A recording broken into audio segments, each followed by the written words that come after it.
warahmatullahi wabarakatuh.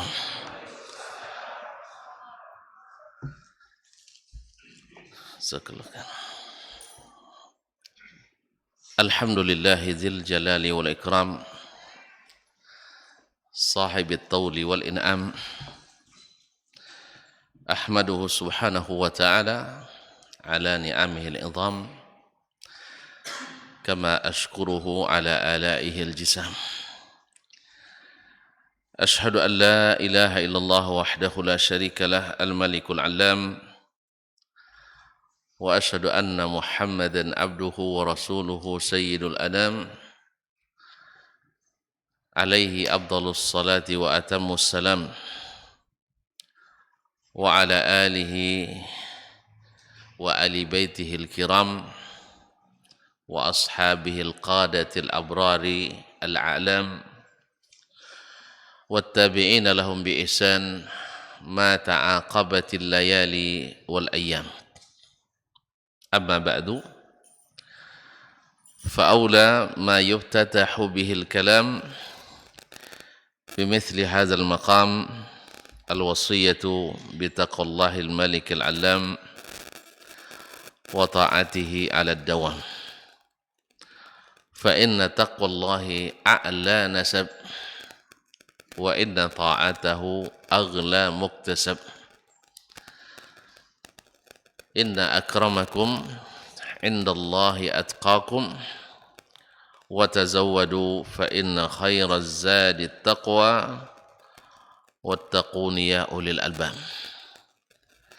Ma'asyiral muslimin, ma'asyiral muslimat, al-hadirina wal hadirat, wal musyahidina wal musyahidat. Bapak-bapak dan ibu-ibu, saudara-saudara dan saudari, serta adik-adik dan anak-anak jemaah salat maghrib dan insyaallah isya di Masjid Al-Istiqamah. Ya. Apa sudah itulah? Ambacang. Apa nama tempat? Bukit Pedusunan. Subhanallah. Maaf. Awak pas sampai azan tadi. Jadi tak sampai nengok. Sang dua tak sampai. Azan langsung kaman. Teganya. Nah. Sungguh tega engkau kepadaku. Awak nak menyatakan cinta, tapi begitu tega. Baik. Kaum muslimin dan muslimat dirahmati Allah. Ya pas azan tadi sampai kamu sangkul ditunggu tadi. Rupanya muazzin langsung qamat. Mana muazzin? Hah? Mana muazzin? Subhanallah. Apa langsung qamat? Apa langsung qamat? Oh, ada yang nyuruh rupanya. Subhanallah. Siapa yang nyuruh? Hah? Oh, pengurus. Ya Allah. Berarti pengurus begitu tegar kepada aku.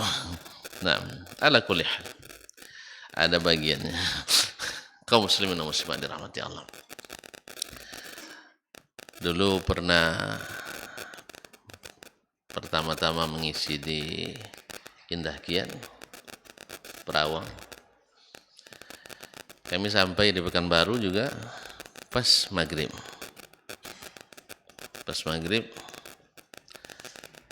Lalu karena saya tahu bahwa mendengar azan itu fadilatnya besar, tentu dengarkan azan dulu. Habis itu baru pergi ke kamar mandi. Kan lumayan 2 jam kan, perlu hajat ke kamar mandi. Apalagi perjalanan kan baru Kuansing tadi berapa jam tuh? 4 jam. Kami bertolak 1,5. Sampai sini pas azan pukul berapa? Jangan sekarang, yang tadi. Hah?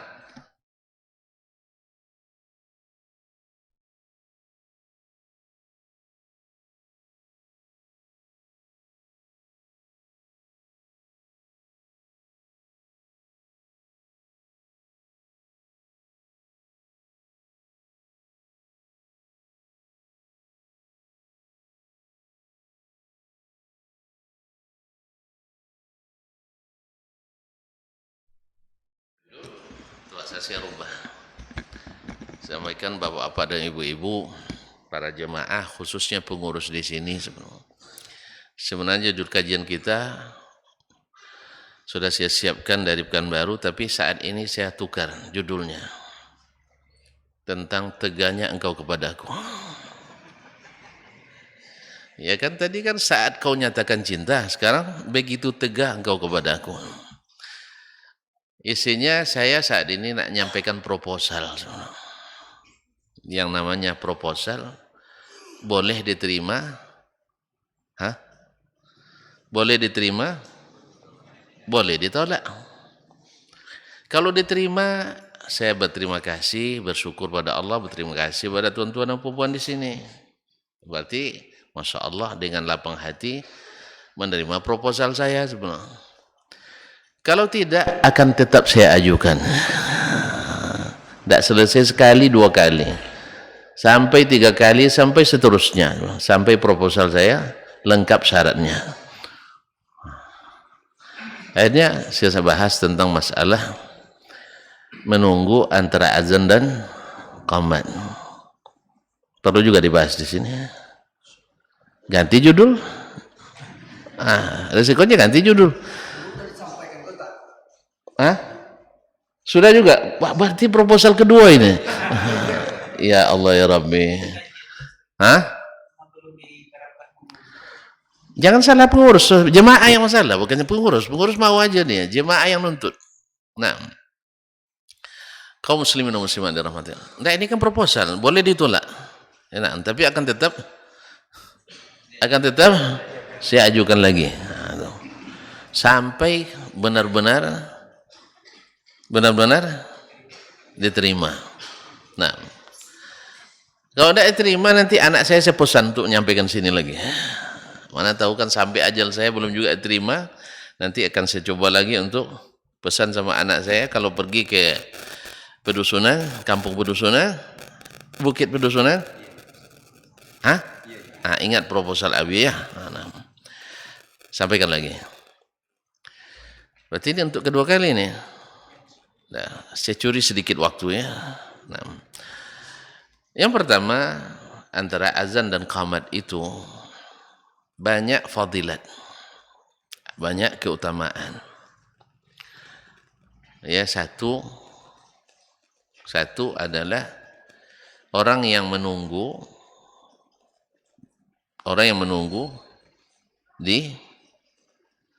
dituliskan pahala solat baginya, walaupun dia tidak solat. Kalau langsung qamat, hilang fadilat ini. Jelas? La yazalul abdu fis salati man tadhara as-salah. Seorang hamba dihitung salat selama duduk di masjid menunggu salat. Ini dari siapa ini? Dari Nabi sallallahu alaihi wasallam. Yang kedua, bahwasanya orang yang duduk menunggu orang salat didoakan oleh para malaikat. Jadi tidak perlu tuan-tuan jauh-jauh pergi, kadang-kadang pergi pula ke kuburan keramat kan, supaya mustajab doa. Ternyata di sini ada setiap waktu keramatnya didoakan oleh para malaikat. Itu jelas. Kalau pergi ke kuburan keramat belum ada jelasnya.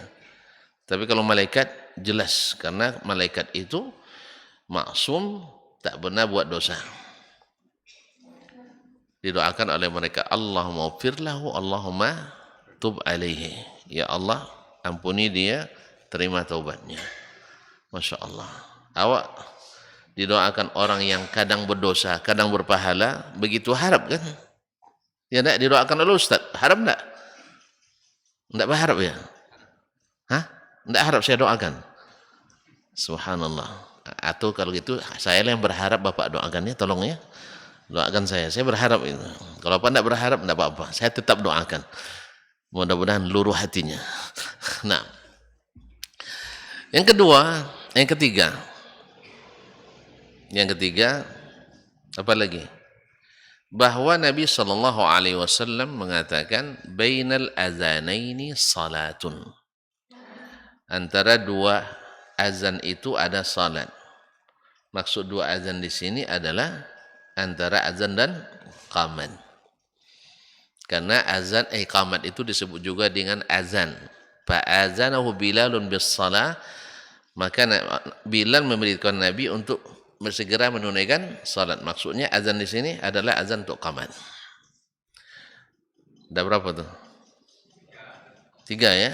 Bahwasanya antara dua azan itu ada, antara azan qamat ada salat sunat. Oh enggak, maghrib enggak ada Ustaz. Nah, kita baca lagi hadis riwayat Imam Al-Bukhari dan Ahmad. Kalau Sahih Bukhari sahih apa enggak? Hah? Sebenarnya sahih. Taib.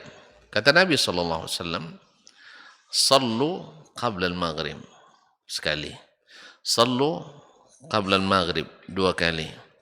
"Shallu qabla al-maghrib." 3 kali. Berarti kalau 3 kali diulang Nabi, maknanya kalau mak kita berpesan kepada kita, jangan lupa beli nak. Sudah itu ulang lagi, jangan lupa beli nak. Ulang lagi, jangan lupa beli, maknanya kalau sempat lupa, kena rotan kita, kena locui. Nah, jadi Nabi katakan, salatlah sebelum maghrib. Salatlah sebelum maghrib, salatlah sebelum maghrib. Maknanya apa? Bukan sebelum azan, bukan, setelah azan. Karena ada larangan salat sunat sebelum terbenam matahari. Berarti perintahnya keras apa ringan ini? Hah? Kuat apa ringan? Kuat. Nah, cuman supaya tidak dipahami wajib, Nabi kasih alasnya. Dalam bahasa kitanya alas katanya liman sya'a, bagi yang mau. Makanya saya bilang kalau belum mau jangan paksakan dulu. Kan itu. Kalau belum mau jangan paksakan dulu, karena merubah. Tadi saya katakan, saya di sana sampai 3 kali proposalnya. Ini kan baru kedua nih. Ya kan? Sampai 3 kali. Dan itu saya kasih jarak. Enggak langsung bulan ini, enggak terima bulan depan langsung, enggak. Ya, saya kasih 2 bulan, bulan ketiga baru saya coba lagi. Mungkin syarat kemarin masih kurang. Kan bupati kan gitu juga kan, kalau kita ajukan proposal, jangan langsung pula bulan depan majukan lagi. Tunggu dulu. Musim depan lagi. Musim proposal musim depan. Akhirnya karena terlalu sering, mungkin kasihan juga Bapak itu sama saya. Alhamdulillah kali ketiga, besoknya saya datang bulan depan lagi, alhamdulillah sudah ditunggu. Alhamdulillah sampai sekarang. Nah, saya tidak ingin gejolak terjadi, tidak. Ya, tidak boleh melanggar aturan juga tidak boleh. Ya maklumlah, kadang anggaran tidak cukup kan. Ya untuk itu jangan dipaksakan. Tapi proposal akan tetap diajukan. Terus ada berapa tuh? 4 ya. Jadi ada 4 Pak. Nah, ada 4 itu. Saya tidak akan ulang karena ini curi sar saja, tidak apa. Ini selipan saja. Kadang-kadang yang diselipan itu kadang diperhatikan itu. Ya pernah dulu putra mahkota Arab Saudi, di tengah acara tidak diajukan orang. Pas di pesawat mau berangkat diajukan oleh Pak Menteri, alhamdulillah langsung di ACC, tidak kurang dari 72 miliar. Ditanggung langsung oleh beliau. Tapi Pak Menteri yang ajukannya. Nah, bukan di forum resmi, tapi forum di waktu-waktu last time. Nah, jadi kalau kita di injury time ini. Nah, ada 4. Yang kelima, bahwasanya salat yang serentak, tidak ada terlambat jemaahnya, itu lebih afdal daripada yang berserak. Karena pahala itu, kalau lengkap orangnya, lengkap pahalanya. Kalau sebagian kurang, berkurang pahalanya. Maka oleh sebab itu, menunggu itu adalah bagian daripada, makanya disiapkan bagi yang dulu, ada bonus tadi kan. Bagi yang terlambat, dia tidak kekurangan. Bahkan dalam solat sendiri, Nabi SAW menunggu. Dalam solat. Bukan sebelum solat ini. Dalam solat, kalau ada jemaah, dengar sendalnya di luar, Nabi sedang ruku, Nabi lamakan ruku. Supaya apa? Nah, kenapa? Supaya jemaah tadi bisa ruku bersama beliau, karena kalau dapat ruku bersama imam, dapat rakaatnya. Tapi kalau tidak bisa ruku, tidak dapat rakaatnya. Jadi pertimbangannya bukan dia sebelum sholat aja, di dalam sholat. Dan biasanya yang selalu menjadi halangan pertama memang kebiasaan. Insya Allah tidak ada masalah. Saya tidak akan bersedih. Nah, karena saya musafir tadi, saya bilang sama Ustaz tadi ya, duluan aja lah sholat. Saya musafir, tidak apa. Ya, tidak sholat pun sekarang saya masih boleh. Hah? Bisa jamak takhir.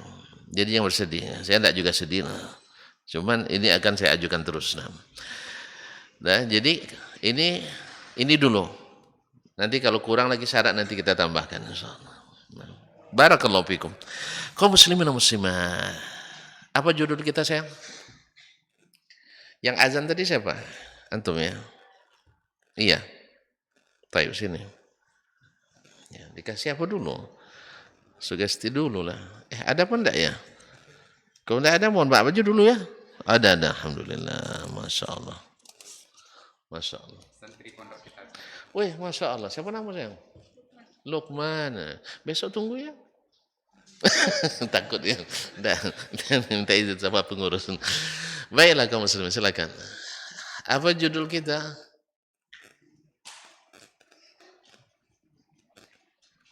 Anak-anak mana tahu dia ini kan 18 tahun ke atas nampaknya nih. Saat kau nyatakan cinta, Masya Allah. Kaum muslimin dan muslimat dirahmati Allah. Pecinta sejati, dia tidak sembarangan jatuh cinta. Tidak sembarang. Bukan hanya sekedar pandangan pertama. Ini pecinta sejati. Tapi kalau orang yang mata keranjang, iya. Asal nampak ancak sedikit, langsung cinta cinan gitu. Langsung cinan. Oleh itu kaum muslimin dan muslimat dirahmati Allah. Orang ketika akan mengatakan cinta itu sudah mempertimbangkan segalanya. Tidak semua orang bisa. Bahkan untuk menolak cinta, orang siap untuk melakukan hal-hal yang luar biasa. Lihat bagaimana Thumamah ibn Utsal al-Hanafi radhiyallahu anhu, pembesar Bani Hanifah, tempatnya Musailamah al-Kazzab, ya. Dia dulu pemimpin kabilahnya, Thumamah ibn Utsal al-Hanafi. Al-Hanafi di sini bukan pengikut mazhab Abu Hanifah, tidak, tapi dari Bani Hanifah di Yamamah. Di saat itu dia tertangkap dalam suatu ekspedisi, dalam suatu misi syariah, yaitu utusan pasukan yang dikirim oleh Nabi SAW. Dia tertangkap, dibawa ke Masjid Nabawi,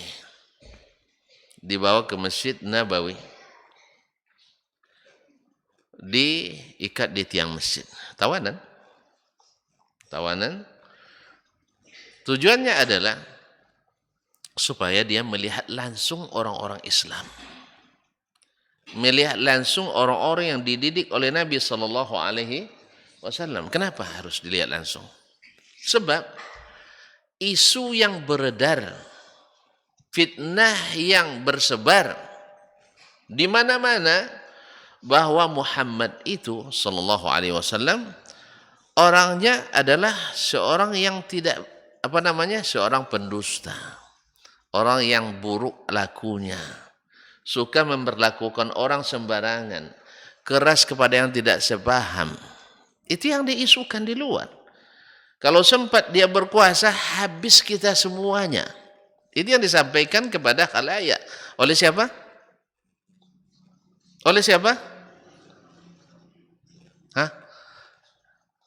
Orang-orang Islam. Tentu saja oleh musuh-musuh dakwah. Orang-orang yang menolak dakwah Nabi SAW. Difitnah Nabi SAW. Tidak pandai senyumlah, keraslah, hatinya tidak ada kasihan. Siapa saja yang melawannya dihabisi. Itu yang tersebar kepadanya. Makanya sengaja Nabi SAW letakkan dia di tempat aktivitas utama kaum muslimin. Di mana waktu itu? Pusatnya semuanya di masjid. Salat 5 waktu, dah jelaslah. Kemudian kalau ada tamu, tidak ada tempat menginap, nginap di masjid. Di sini boleh nginap enggak? Boleh? Serius ini? Oh, tidak ada tulisannya. Dilarang apa? Tidur di masjid tidak ada, aman. Berarti kita nginap di sini, man. Hah? Nah, kaum muslimin dan muslimat dirahmati Allah. Untuk mempersiapkan pasukan di masjid. Ada orang sakit juga ada kliniknya di masjid. Artinya diobati di masjid. Tawanan juga di masjid. Sehingga terlihat semuanya oleh Thumamah ibn Uthal. Setiap Nabi SAW datang ke masjid, dia temui Thumamah. Bertanya, "Ma sya'nuka ya Thumamah?" Jawabannya apa? Nabi bertanya, "Bagaimana kabarmu?" Jawabannya apa? "Ya Muhammad, in qatalta zadam. In an'amta ala syakir." Kalau kamu bunuh saya, ingat, hanyalah ditawan tuh, tapi masih menggertak. Kalau kamu bunuh saya, ingat, darah saya mahal. Darah saya mahal. Apa maknanya? Hah? Apa maknanya? Banyak orang yang akan menuntut. Kamu akan diserbu. Gitulah. Artinya perang kita. Kalau kau bunuh saya, kita perang. Itulah. Padahal dalam kondisi ini Nabi SAW hanya tersenyum dan membiarkannya. Kalau kau lepaskan, engkau melepas orang yang pandai berterima kasih. Jadi ada juga kalau kau berlepaskan orang yang pandai berbalas budi. Selesai. Besok lewat lagi Nabi kepadanya. Lalu dia temui lagi, "Masya nuka, kepa, ma baluka ya Thumamah, gimana keadaanmu?" Dia tanya lagi. Dia bilang jawabannya sama. Kalau kau bunuh, darahku mahal. Qatal zadam. In an'amta ala syakir. Kalau kau engkau melepas orang yang pandai berterima kasih. 3 hari berturut-turut Nabi SAW menyampaikan itu dan jawabannya sama. Lalu Nabi SAW perintahkan sahabat untuk melepaskan ikatannya. Dilepas. Setelah dilepas dia berlari. Dikira orang dia lari untuk melarikan diri. Ternyata dia mencari tempat sumber air dan mandi. Setelah dia mandi, lalu dia datang lagi ke Nabi SAW. Lalu dia mengucapkan asyhadu. Tak apa lagi syahadat nampaknya. Asyhadu an la ilaha illallah wa ashhadu anna Muhammadar Rasulullah. Allah. Kaum muslimin dan muslimat dirahmati Allah. Ini ungkapan cinta yang dia nyatakan dalam kondisi dia bebas, bukan dalam kondisi terpaksa. Di mana atau di mana kita mengatakan dia tak terpaksa? Dia mengatakan ketika ditanya Nabi SAW, "Kenapa sekarang baru kau ucapkan?" Dia jawab, "Kalau saya ucapkan di saat saya tertawan, kalian akan bilang saya masuk Islam gara-gara terpaksa. Dan orang-orang luar pun akan mengatakan itu. Fitnahkan di mana-mana, dia dah sampai kepadanya." Kaum muslimin dan muslimat dirahmati Allah Subhanahu wa taala. La ilaha illallah Muhammadur Rasulullah. Kemudian adapun sekarang saya ucapkan dengan sesungguhnya dari lubuk hati saya yang paling dalam. Setelah saya memperhatikan apa yang kalian lakukan, ternyata semua yang digambarkan di luar bertolak belakang dengan apa yang saya saksikan sendiri. Lalu lahirlah pernyataannya yang dicatat oleh sejarah, "Ya Muhammad, laqad kunta abghadan nasi ilayya. Laqad kunta abghadan nasi ilayya wa wajhuka abghadal wujuhi ilayya. Sesungguhnya engkau sebelum ini, hai Muhammad, adalah orang yang paling aku benci. Kalau bahasa kaminya, jojok nengoknya. Ya nengok aja jojok. Tahu jojok? Jijik. Nah, kaum muslimin dan muslimat, kalau sini apa namanya? Sama, jojok juga. Oh, sama kita. Alhamdulillah. Ya, jejab. Di Indonesia kan ya, masya Allah. Jojok saya nengok. Mukamu muka yang paling yang aku tak suka bertemu denganmu. Allah. Fa amsaital ana ahabban nasi ilayya wa wajhuka ahabbal wujuhu ilayya. Sekarang engkau adalah orang yang paling aku cintai dan wajahmu adalah wajah yang paling aku sukai. Allah. Sekarang dia nyatakan cinta. Betul kata Nabi SAW, man ahabba akhahu falyukhbirhu. Siapa yang mencintai saudaranya, dia beritahukan. Ma'asyarul kiram dirahmati Allah SWT. Inilah pernyataan cintanya kepada Nabi SAW setelah melalui proses. Bukan mudah. Ya, bukan mudah. Karena apa? Cinta itu kaum muslimin dan muslimat bukan hanya sekedar bahasa yang diungkapkan, bukan nyanyian yang disenandungkan. Seperti banyak orang lebih cenderung menyanyikan cinta. Ternyata setelah menikah tidak pandai bercinta. Makanya nyanyian itu kaum muslimin, ya nyanyi-nyanyi cinta itu rata-rata itu banyak dustanya. Sampai-sampai orang mengatakan kalau banyak yang orang tuh pendusta, kalau dia mulai bercerita pasti orang bilang dah belagu pula bapak tu katanya. Kan ya? Dia sampai lah belagu lah contohnya. Apa sebab? Karena dia selalu berdusta. Makanya menyatakan cinta tidak dengan lagu semata. Kalau tuan-tuan nak berlagu juga silakan. Tetapi bukan lagu, tapi adalah bukti bahwa sejak itu Nabi SAW lebih dicintainya dari seluruh yang ada di permukaan bumi ini. Sampai-sampai seperti kata Umar bin Khattab radhiyallahu anhu ketika dia menyatakan cinta ke Nabi SAW, apa katanya? Wallahi ya Rasulullah. Dia waktu suatu hari berjalan bersama Nabi SAW, digenggam tangannya oleh Nabi SAW.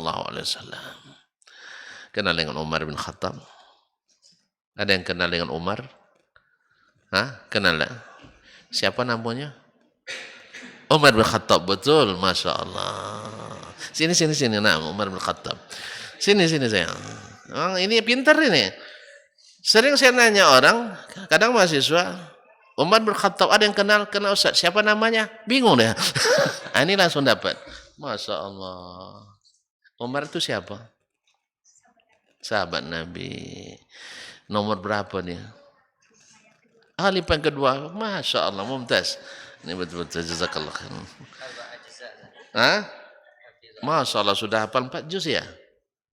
Iya. Masya Allah. Semoga teruskan ya. Sampai berapa rencananya? 40? Nah, alhamdulillah. Jazakallah khair. Masya Allah, Umar Khattab radhiyallahu anhu digenggam tangannya oleh Rasulullah SAW.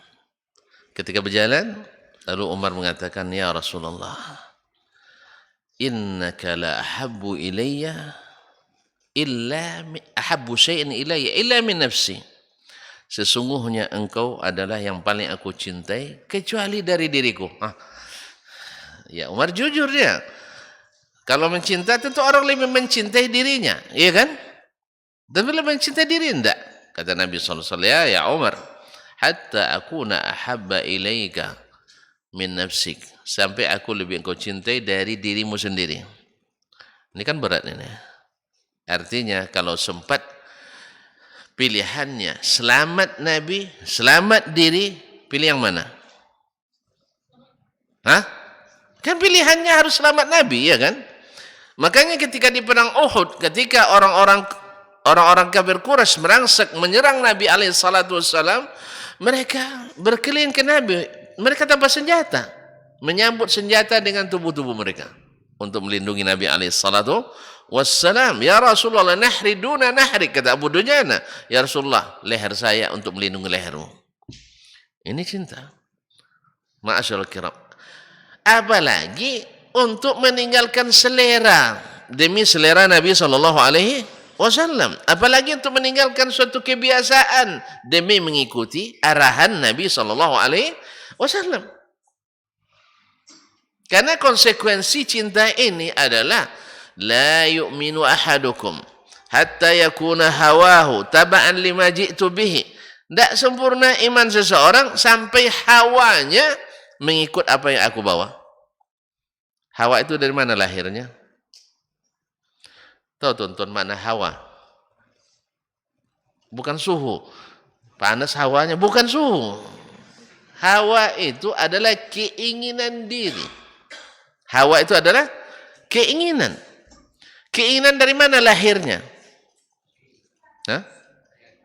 Dari hati. Hati apa kerjanya? Sakit. Sakit hati. Hah?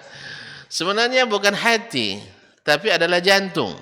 Al-qalbu itu terjemahan benarnya jantung.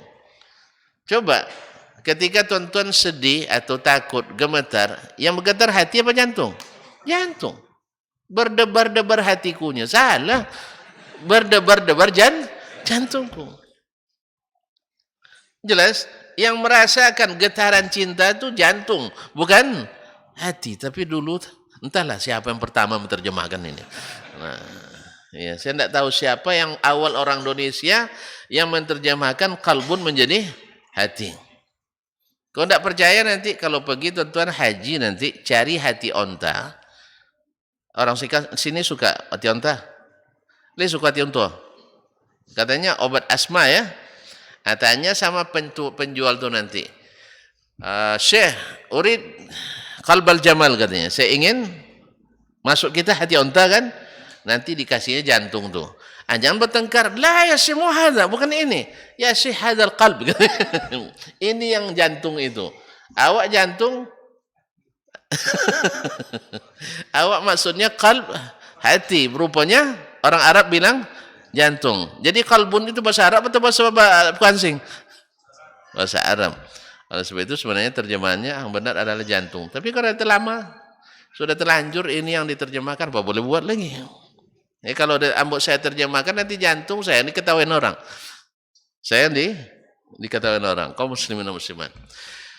Nah, hawa itu lahir dari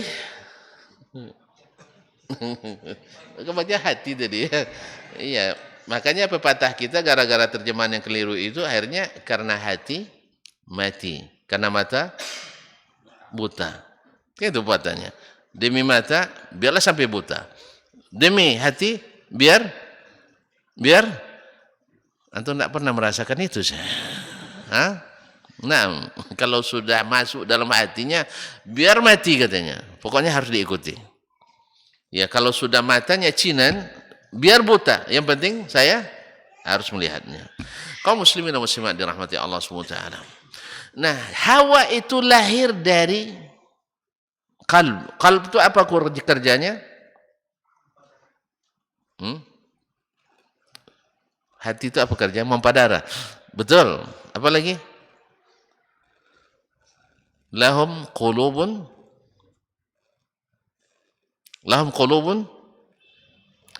la yafqahu nabiha.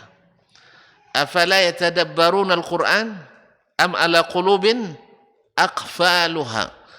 Rupanya jantung itu atau jantung hati lah, biar dua-duanya masuk ya, jantung hati kerjanya berpikir dan merasa.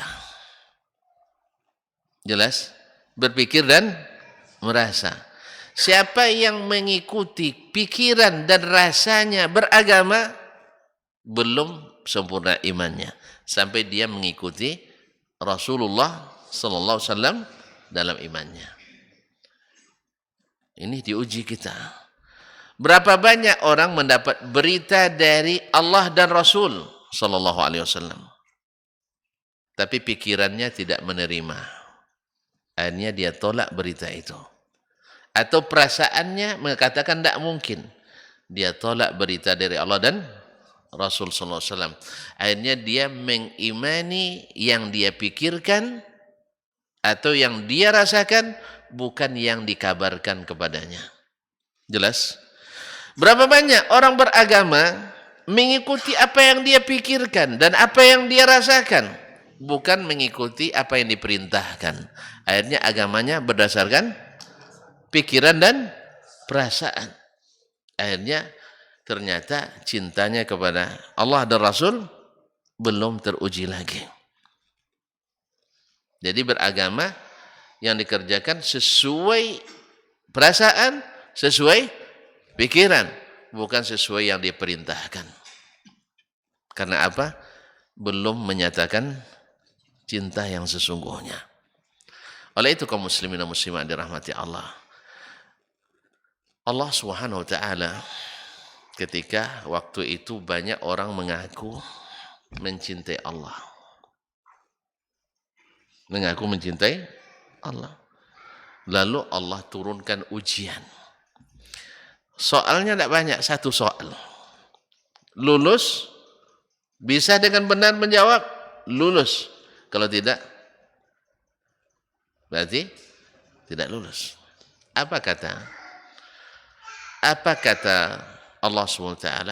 Qul, katakan hai Muhammad, in kuntum, jikalau kalian tuhibbunallah, mencintai Allah.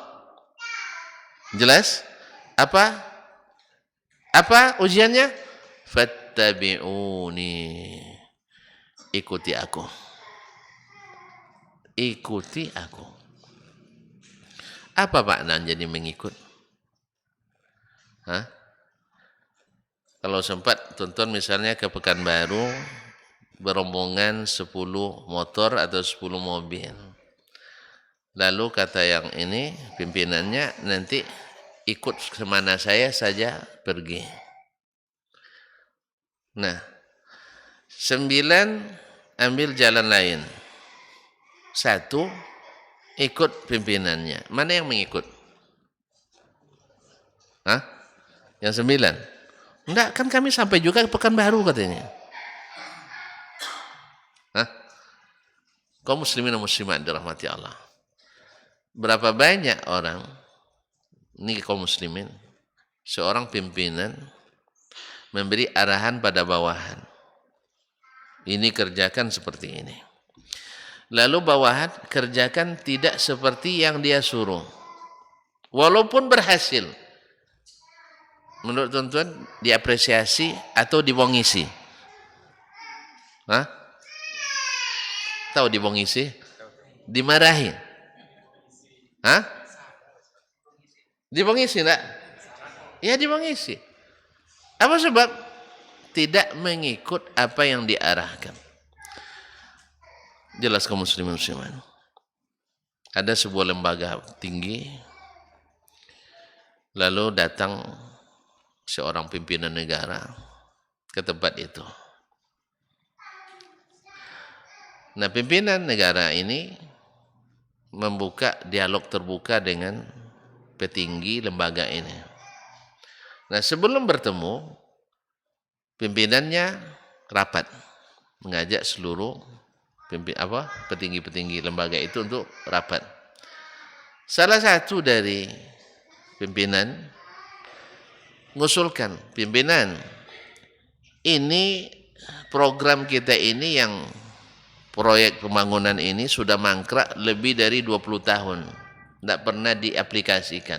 Marketnya sudah ada di situ. Planning apa namanya? Ya, market namanya, planningnya sudah ada. Nah, sekarang kan pemimpin negara kita kan baru sedang hangat-hangatnya. Kan baru diangkat, baru dilantik. Dia kunjungan ke daerah. Bagaimana kalau kita ajukan ini? Apa jawaban pimpinan rapat, pimpinan lembaga? Oh, enggak. Negara ini kan sedang banyak prioritas pembangunannya. Kalau pimpinan kita merasa ini perlu, tidak diminta pun akan diberi. Kayak Allah Ta'ala di mungkin. Paham tidak? Tidak paham. Ini harus disebut pula nama lembaganya, payah pula. Nah. Akhirnya pimpinan ini ngotot tak boleh. Biarlah mangkrak-mangkrak, yang penting tak boleh. Sebab negara sedang membangun banyak hal-hal yang harus didahulukan, diprioritaskan. Kalau pimpinan negara kita merasa ini perlu dilaksanakan, pasti dia, ini, siapa mana pimpinan negara itu bukan Allah Ta'ala. Tidak tahu dia apa, kalau tidak diusulkan, tidak tahu dia kan. Coba tanya, bupati sekarang, kalau tidak diusulkan oleh kepala-kepala dinasnya, tidak diusulkan oleh masyarakatnya, tahu dia seluruhnya. Jalan berlobang menuju kampung ini tahu dia. Kalau tidak diusulkan? Kalau tidak diusulkan, tahu beliau? Tidak. Harus diusulkan. Kadang tidak diusulkan juga, tidak mau juga dia kan. Kayak tadi. Kaum muslimin dan muslimat dirahmati Allah. Dia diusulkan juga tidak mau, tidak tahu dia. Mungkin tidak ada anggaran. Akhirnya singkat cerita disepakati dipaksakan tidak diusulkan. Oke? Bertemu dengan pimpinan negara tersebut yang baru dilantik. Tinggallah bagi basa-basi. Cuman tadi kan secara kolektif, sekarang dibuka dialog secara individu, terbuka. Kalau tadi kan atas nama lembaga nih, artinya yang berbicara juru bicara saja. Nah sekarang enggak, masing-masing boleh bicara. Ya yang namanya pimpinan negara yang memberikan seluruh keputusan kan harus mengikut. Jelas? Enggak ada lagi penghalangnya sekarang karena ini yang memutuskan siapa? Ya, rajanya, raja. Kalau raja sudah buat tita, bisa menghalangi lagi? Enggak, akhirnya dibuka. Siapa yang mau ngomong silakan. Yang tadi punya usulan, akhirnya diusulkan. Diusulkan. Apa yang diusulkan tadi? Hah? Pembangunan ini. Karena ini berimbas kepada kemaslahatan internasional, bukan hanya tempatan. Jadi kaum muslimin dan muslimat dirahmati Allah SWT, ini sudah dimatikan kok hidup juga lagi. Nah, kaum muslimin dan muslimat dirahmati Allah SWT. Akhirnya apa yang terjadi? Ini yang bercerita orangnya langsung ke saya. Jadi kisah ini kisah nyata, bukan karangan. Ya, tentu kira pula komik ini bukan. Ini kisah nyata yang bercerita langsung orang itu kepada saya, pimpinan ini. Akhirnya karena dia dianggap tidak patuh pada pimpinan lembaga, akhirnya ditunda kenaikan pangkatnya 2 tahun. Tidak diproses. Tetap dendam. Kenapa tidak patuh pada saya? Jelas? Walaupun proyek jalan. Proyek itu disetujui oleh raja disebutnya oleh presiden atau pimpinan negara tadi, langsung dia bilang ke sekretaris negara, catat sebagai program utama kita tahun ini. Dan betul, langsung direalisasikan. Hasilnya nampak jelas, besar sekali. Ya kalau tonton mau ini nengoknya saya tengokkan, tapi bayarkan tambang saya. Biar saya tahu kan. Kaum muslimin dan muslimat dirahmati Allah, Masya Allah, berhasil, tapi tidak ikut arahan. Kena marah juga. Apa buktinya? Tidak diproses pangkatnya 2 tahun. Coba bayangkan kaum muslimin dan muslimat dirahmati Allah. Jadi mengikut arahan itu, ya, itu sangat penting. Karena yang namanya ittiba adalah mengikut. Taib. Kawainya waktu azan masuk. Kita waktunya azan terus lanjut. Taib. Masya Allah. Azan sayang. Jangan takut. Nah. Masya Allah.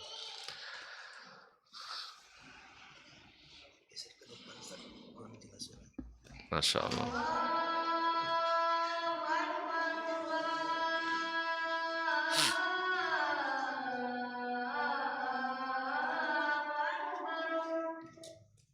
Allah.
La haula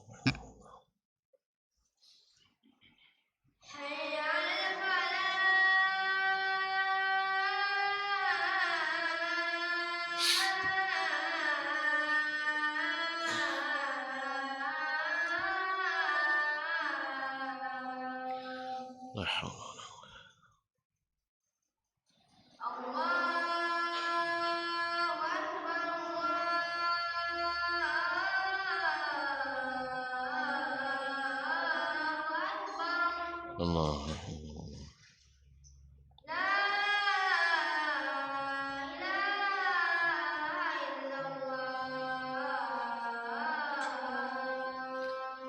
Wala syukur.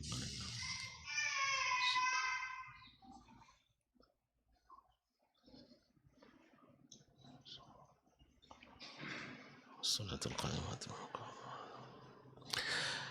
Bapak dan ibu-ibu kaum muslimin dan muslimat yang dirahmati Allah Subhanahu wa taala.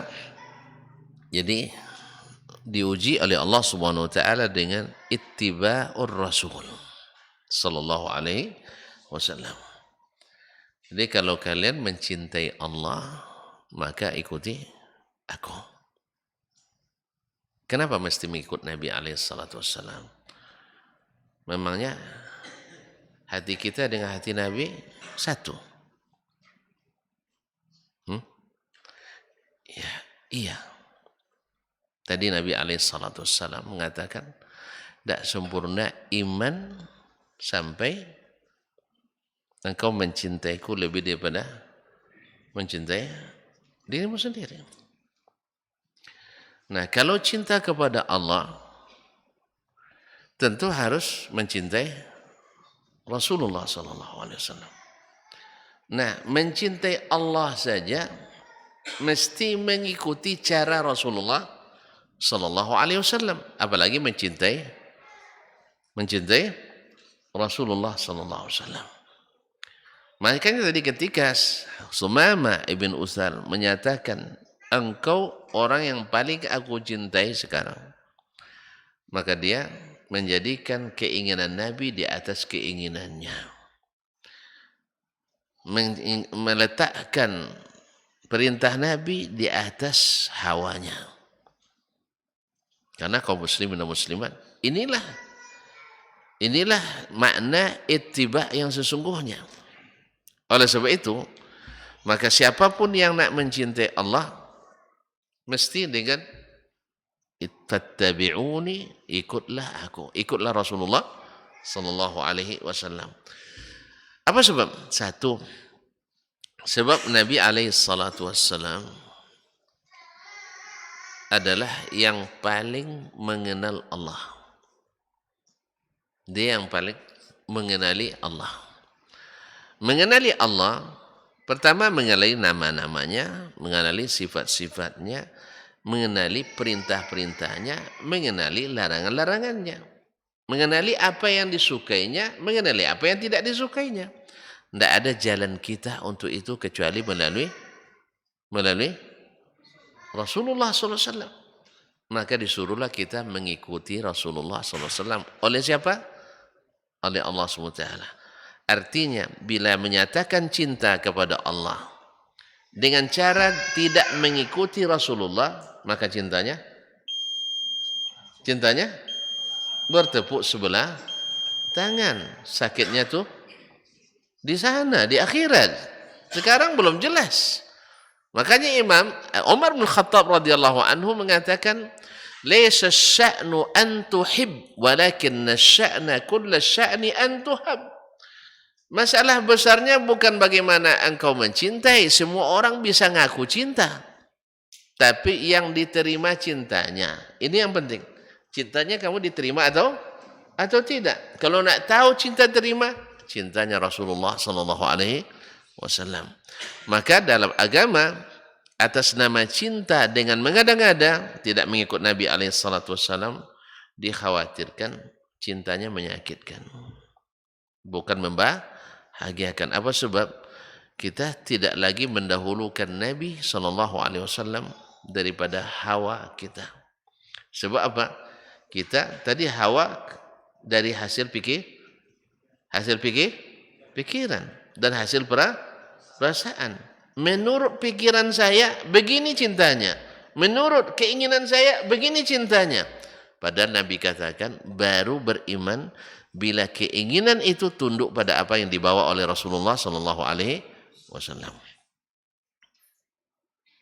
Saya kira jelas. Makanya di sini Nabi dijadikan sebagai patokan cinta. Karena Nabi yang pertama adalah yang paling besar cinta kepada Allah, yang kedua paling mengenal Allah Subhanahu wa taala. Inni a'lamukum billah. Kemudian Nabi adalah yang paling mengerjakan perintah Allah dan paling menjauhi larangan Allah karena dia paling berilmu. Maka tidak ada yang bisa melampaui beliau. Tidak ada yang bisa. Menyamai pun tidak ada. Apalagi melampaui. Maka ada orang mengira bahwa segala kebaikan disetujui oleh Allah dan Rasul. Tidak. Ini adalah keliru. Sebab datang 3 orang pemuda. Ya, ini salah satu contoh. Banyak contoh kebaikan menurut mereka tapi tidak diterima oleh Rasulullah sallallahu alaihi wasallam. Tidak sebagian yang mengatakan bahwa asal baik diterima oleh Nabi. Tidak. Ada memang yang baik diterima, ada yang ditolak. Tapi tidak semuanya. Makanya pengukurnya adalah Nabi SAW. Datang 3 orang ke rumah para istri Nabi SAW bertanya tentang ibadah Nabi yang tak terlihat di depan umum. Setelah mendapat kabar, anak muda ini kan bersemangat. Orang dulu mau semangat dia beribadah. Kalau sekarang Masya Allah semangat meninggalkan ibadah. Anak muda kita Masya Allah. Sekarang dah tua-tua pun tidak semangat juga ibadah masih. Allah musta'an. Jadi mendengar itu fa'ka'annahum taqalluha. Mendengar kadar ibadah Nabi, mereka seolah-olah merasakan itu sedikit. Tapi bagi Nabi tidak sedikit. Kalau kita ikut seperti itu, sedikit. Kalau Nabi tidak, apa sebab? Nabi dijamin masuk surga. Kedua, Nabi diampuni yang telah lalu dan yang akan datang. Jelas? Nabi dijamin masuk surga. Kalau kita kan tidak. Maka mereka mengatakan, kita harus lebih lagi. Ya, lebih lagi. Seperti alasan sebagian hari ini, Nabi dulu sibuk sehingga tidak sempat melakukan sebagian amalan. Subhanallah. Bukan tidak sempat, memang tidak disyariatkan. Nabi SAW, kaum muslimin dan muslimat dirahmati Allah SWT, Nabi SAW lalu mendengar, yang 3 ini berikrar. Yang 1 berikrar tidak akan tidur di waktu malam. Ngapain? Salat tahajud. tanpa tidur. Salat malam bagus. Hah? Bagus. Ini pidato Nabi pertama kali sampai di Madinah ketika hijrah. Wa sallu bil laili wan nasu niyam. Ini kan kalau bahasa orang sekarang ini pidato politik itu ya. Pidato politik untuk mengokohkan asas pemerintahan Nabi di Madinah. Apa isinya? Masya Allah. Absus salam. Tebarkan salam. Wa at'imut ta'am. Rajin bagi-bagi makanan. Ya. Kemudian wasilul arham. Sambung silatur rahim. Wa sallu bil lail wan nasu niyam. Salatlah di waktu malam di saat orang tidur. Tadkhulul jannata bis salam. Kalian nanti masuk surga dengan selamat. Allah. Nah sekarang ini yang diikrarkan. Saya akan sholat malam tanpa tidur. Berarti sholat malam bagus? Bagus. Teman, tidak bagusnya di mana? Nanti Nabi akan jelaskan. Ya, ini orang ini pasti berniat baik atau tidak? Dan berniat baik. Amalannya baik atau tidak? Baik. Tapi disetujui oleh Nabi? Tidak. Oh, kenapa tidak setuju? Nanti kita jawab. Yang kedua berikrar. Saya akan puasa sunat setiap hari. Puasa bagus? Hah? Puasa sunat? Bagus. Man sama yawman fi sabilillah ba'adallahu wajhahu minan nari 70 kharifa. Siapa yang puasa sehari, coba lihat bagaimana Allah SWT menjadikan fadilatnya. Siapa yang puasa sehari fi sabilillah, Allah jauhkan mukanya dari neraka 70 tahun perjalanan. Artinya apa? Kalau jaraknya di neraka 70 tahun perjalanan, artinya apa? Tidak masuk? Tidak masuk surga? Tidak masuk neraka? Taib. Nah, berarti ini puasa luar biasa. Wassaumu junnah, kata Nabi SAW, puasa itu adalah perisai, pelindung dari api neraka. Nah, sekarang dia berikrar puasa setiap hari. Yang ketiga, berikrar saya tak akan pernah menikah. Bagus enggak? Ini enggak bagus nampaknya. Hah? Enggak, dia tidak menikah itu bukan meninggalkan menikah, tapi menikah untuk beribadah. Mana lebih afdal, menikah atau beribadah? Nikah itu ibadah, mantap, masya Allah, alhamdulillah, masya Allah. Nikah itu termasuk ibadah, setengah agama. Tapi bagi mereka dianggap menyibukkan dari beribadah. Subhanallah, Nabi mendengar itu, Nabi bersorak gembira atau marah? Marah. Apa sebab? Saya masih hidup, kalian tidak mengada-ngada.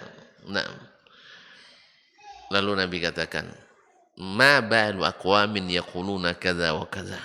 Kenapa ada orang yang mengatakan begini dan begini? Ya disebutkan tadi. Ala, ingat, inni a'lamukum billah. Aku adalah orang yang paling berilmu dari antara kalian tentang Allah. Apa yang Allah inginkan itu saya lebih tahu. Wa atqakum lah, dan yang paling bertakwa. Artinya yang paling melaksanakan perintah. Karena takwa itu melaksanakan perintah Allah, meninggalkan larangannya. Dan paling bertakwa di antara kalian. Lalu Nabi jelaskan, inni usalli wa anam. Sunnah saya yang harus kalian ikuti kalau benar cinta pada Allah, salat tapi ada tidurnya. Jadi tidak ada tambahan. Artinya tidak boleh ditambah lagi dari apa yang saya kerjakan. Yang kedua, saya puasa, ada juga tidak berpuasanya. Seperti kata Ummul Mukminin Aisyah radhiyallahu anha, Nabi kana yasumu hatta naqul la yuftir. Nabi puasa lama sampai kami kira dia tidak akan meninggalkannya. Dan ada kalanya yuftir hatta naqul annahu la yasum. Lama pula dia tak puasa sampai kami katakan dia tidak akan puasa lagi. Berarti ada puasanya, ada tidaknya. Si Abdul puasa bukan setiap hari, tetapi adalah sehari puasa, sehari tidak. Itu yang direkomkan oleh Nabi SAW. Kemudian wa inni atazawwajun nisa, saya menikah bukan satu, tapi 9. Makanya bapak-bapak satu penakut. Iya sama. Bilang aja Ustadz juga gitu. Sama kita. Nah. Sama, makanya wa in khiftum alla ta'dilu fawahidatan. Kalau kalian takut tidak adil, maka cukup satu. Apalagi sedang disaksikan ibu-ibu. Tambah takut kita. Nah. Ya kalau pas di belakang mereka semangat-semangat dikit lah. Tapi pas pulang hilang semangatnya. Nah, alhamdulillah ibu-ibu bersyukur dapat suami-suami penakut ini. Nah, syukur dapat suami-suami penakut. Alhamdulillah. Sebenarnya bukan takut kata Buya Hamka, karena sayang. Tidak tegak. Ya, Buya Hamka bilang, setiap suami yang sudah menikah selalu ingin menikah lagi.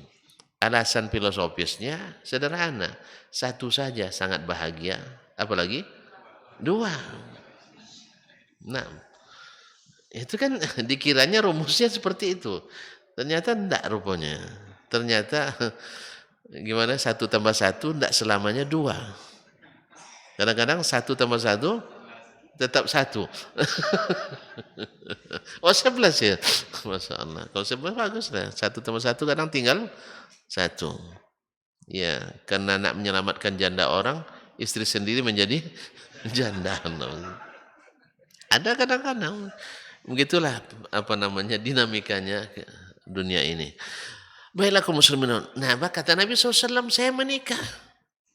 Dan padahal Nabi paling bertakwa. Orang tadi nak meninggalkan menikah kan untuk bertakwa. Padahal saya orang paling bertakwa tetap menikah. Oleh sebab itu, faman raghiba an sunnati falaysa minni. Siapa yang membenci atau tidak menginginkan sunnahku tak termasuk golonganku. Oleh itu kaum muslimin dan muslimat dirahmati Allah, maka di saat kita mengatakan kalimat asyhadu an la ilaha illallah wa asyhadu anna muhammadar rasulullah, salah satu syarat kalimat ini diterima mesti dengan cinta. Dan cinta itu konsekuensinya kata Allah, fattabi'uni, ikut. Maka siapapun yang menyatakan cinta kepada Allah dan Rasul, jalannya ikut Nabi, bukan dengan melakukan sesuatu yang tidak diajarkan dan disyariatkan oleh Nabi SAW. Dengan demikian jelas mana cinta yang bertepuk sebelah tangan dan sakitnya di sana. Sebab di sini nggak jelas, kan tidak tahu kita. Semua berpikir asal baik diterima, tapi ketahuannya nanti di sana. Dan Nabi sudah ingatkan dan wanti-wanti, ana faratukum alal haud, saya akan menanti kalian di tepi telaga. Fayatini unasun min ummati, datang kepadaku manusia atau segolongan dari umatku, yariduna alayyal haud, mereka ingin masuk ke telaga. Lalu fa'ubidu, lalu mereka dijauhkan. Lalu saya panggil, ummati, hum ummati, ashabi, mereka adalah umatku, sahabatku. Lalu dikatakan kepada Nabi SAW, innaka la ta'lam atau innaka la tadri ma ahdatsu ba'dak. Kamu tidak tahu, hai Muhammad, mereka buat jalan lain setelahmu. Mengada-ngada setelahmu. Oleh sebab itu, bagi kita yang benar-benar jujur mencintai, jangan tidak berani kita merintis jalan lain selain jalan Nabi SAW. Oleh sebab itu rumusnya yakini apa yang diberitakannya dan ikuti yang diperintahkan. Jangan yakini yang kita pikirkan dan jangan ikuti yang kita inginkan. Jelas? Ada yang hafal? Hah? Adik-adik? Hafal tadi? Belum? Saya ulang kembali. Rumusnya adalah yakini apa yang diberitakan oleh siapa? Oleh Nabi SAW. Dan ikuti yang diperintahkan. Jelas? Dan jauhi yang ditegahkan. Jangan yakini yang kita pikirkan. Kan ini hawa. Ya, ini mengikut hawa. Dan jangan taati apa yang kita inginkan. Ini juga hawa. Jelas, Pak? Dan jangan tinggalkan apa yang kita inginkan. Juga ini hawa. Yang benar adalah yakini yang diberitakan oleh Allah dan Rasul, ikuti yang diperintahkan Allah dan Rasul, jauhi apa yang dilarang oleh Allah dan Rasul. Dan jangan mengikuti yang kita inginkan, dan jangan meyakini apa yang kita pikirkan. Karena tidak semua yang kita pikirkan itu benar adanya, tapi semua yang diberitakan benar adanya. Selama sahih dari Rasulullah Sallallahu Alaihi Wasallam. Nah, ini yang tidak bisa dilakukan oleh semua orang sejak awal Nabi berdakwah lagi sampai hari ini. Coba lihat, tuan-tuan ragu dengan cintanya Abu Talib ke Nabi? Ragu, tuan-tuan? Enggak. Ragu enggak, tuan-tuan, bahwa Abu Talib yakin anak saudaranya ini, yaitu Nabi kita Muhammad SAW, jujur? Yakin dia jujur? Yakin. Terus kenapa dia tidak bisa menyatakan cinta? Hah? Kenapa? Karena mengikuti perasaannya. Ikut perasaan. Ndak enak. Kan itu ya? Ndak enak sama leluhur. Nanti ndak jumpa mereka di neraka kan masalah. Nah, itu masalahnya. Nggak enak dengan leluhur. Ndak enak dengan masyarakat. Nanti dibilang saya membelot. Gara-gara ikut Nabi Muhammad. Nah, anaknya Ali bin Abi Thalib masih kecil, tetapi dia berani menyatakan cinta. Akhirnya dia pilih mengucapkan asyhadu an la ilaha illallah wa asyhadu anna Muhammad Rasulullah. Konsekuensinya apa? Dia berani tidur di tempat Nabi yang diincar untuk dibunuh. Sah? Di malam hijrah. Siapa yang tidur di tempat tidur Nabi? Resikonya apa? Dibunuh. Ya. Kalau sempat mereka menggebrak pintu dan langsung menyerang Nabi SAW, pasti Ali dibunuh. Karena mereka mengira itu Nabi SAW. Cuman pesannya dibunuhnya ketika sedang keluar. Itu arahan dari yang lebih iblis dari iblis. Abu Jahal. Dan catat, Abu Jahal waktu itu pengurus Masjidil Haram. Abu Jahal waktu itu jadi pengurus Masjidil Haram. Nah, Masjidil Haram kan dikasih kaum musyrikin waktu itu. Dikasih oleh kaum musyrikin. Makanya Nabi tidak bebas berdakwah di situ. Nah, tidak ya, salah saya. Abu Jahal pengurus tidak waktu itu? Pengurus kan? Masjidil Haram. Masya Allah. Subhanallah ya. Zaman itu berubah. Tapi alhamdulillah akhirnya Allah bersihkan. Ya, karena yang hak itu akan dimenangkan. Akan dimenangkan. Dengan syarat kita ikrar cinta kepada Nabi sallallahu alaihi wasallam, kepada Allah sebelumnya, kepada Nabi. Dan kalau cinta ke Allah mesti ikut Nabi, tentu cinta ke Nabi lebih harus ikut Nabi sallallahu alaihi wasallam. Oleh itu kaedahnya sudah disampaikan tadi, yakini apa yang diberitakan, ikuti apa yang diperintahkan.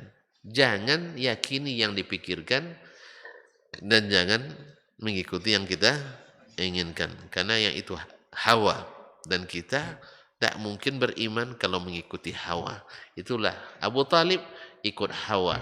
Ali bin Abi Thalib ikut perintah. Jelas? Makanya biasanya yang meyakini yang diberitakan, yang mengikuti yang diperintahkan lebih pemberani daripada yang mengikuti hawa. Yang mengikuti hawa ini berpindah-pindah nih. Ya kalau dia carinya jabatan, pas musim jabatan beriman dia tuh. Ya. Kalau yang dicarinya harta, pas banyak berserak harta itu beriman dia. Nanti berubah lagi dia. Tapi kalau yang mengikuti perintah, ada tidak ada harta di situ, dia semangat. Ada tidak ada jabatan di situ, dia semangat. Ada tidak ada imbalan di situ, secara duniawi, dia semangat. Oleh sebab itu, orang yang lebih semangat menegakkan agama ini adalah dari golongan yang mengikut Nabi Sallallahu Alaihi Wasallam. Kalau orang yang mengikut perasaan, itu hanya musiman. Sifatnya musiman atau tren-trenan. Hanya yang namanya tren, itu sebentar, habis trendinya. Demikian juga yang sifatnya musiman. Musiman habis musimnya, bubar lagi. Tapi cinta kepada Allah dan Rasul sepanjang musim, bukan hanya di musim-musim tertentu. Jelas? Kalau jelas selesai kita. Nah gitu, kan itu targetnya ada jelas, selesai kita. Soal proposal jangan ragu dulu, enggak apa-apa. Lama prosesnya, akan saya tunggu hasilnya. Karena ini mungkin dalam anggaran kan belum masuk ini. Ya, belum masuk program legislasi daerah belum masuk. Program legislator pengurus masuk. Tapi kalau belum akan saya ajukan terus. Kan itu aja, izinkan untuk mengajukan terus. Wallahu taala alam wa sallallahu ala nabiyina Muhammadin wasallam. Kan ada pertanyaan kan? Hah? Kan enggak ada? Kan lah paham tadi. Kan dah bilang dah jelas. Kalau jelas apa nak tanya lagi? Nah, alhamdulillah. Terima kasih dan mohon maaf. Ya, dah kali keberapa di sini nih? Ketiga ya? 3 ya? Dah alhamdulillah 3 dah cukup lah tuh saya. 4 ya? Ya, sekali lagi saya ucapkan terima kasih yang sebesar-besarnya secara khusus kepada pengurus yang telah membuka kesempatan ini dan kepada jemaah secara umum. Mudah-mudahan yang benar itu semata-mata taufik dari Allah. Yang salah itu kekeliruan dan kesalahan saya. Mungkin dari syaitan, kepada Allah saya mohon ampunan, kepada tuan-tuan mohon dimaafkan, dan kalau bisa diberikan masukan. Wallahu ta'ala alam, wa sallallahu ala nabiyyina Muhammad wasallam, wa subhanakallah bihamdik, asyhadu an la ilaha illa anta astaghfiruka wa atubu ilaik. Wassalamualaikum warahmatullahi wabarakatuh. Dr. Dasman Yaya Ma'ali LCMA Hafizahullah, Dr. Helmi Basri LCMA Hafizahullah, Dr. Hidayatullah Ismail LCMA Hafizahullah.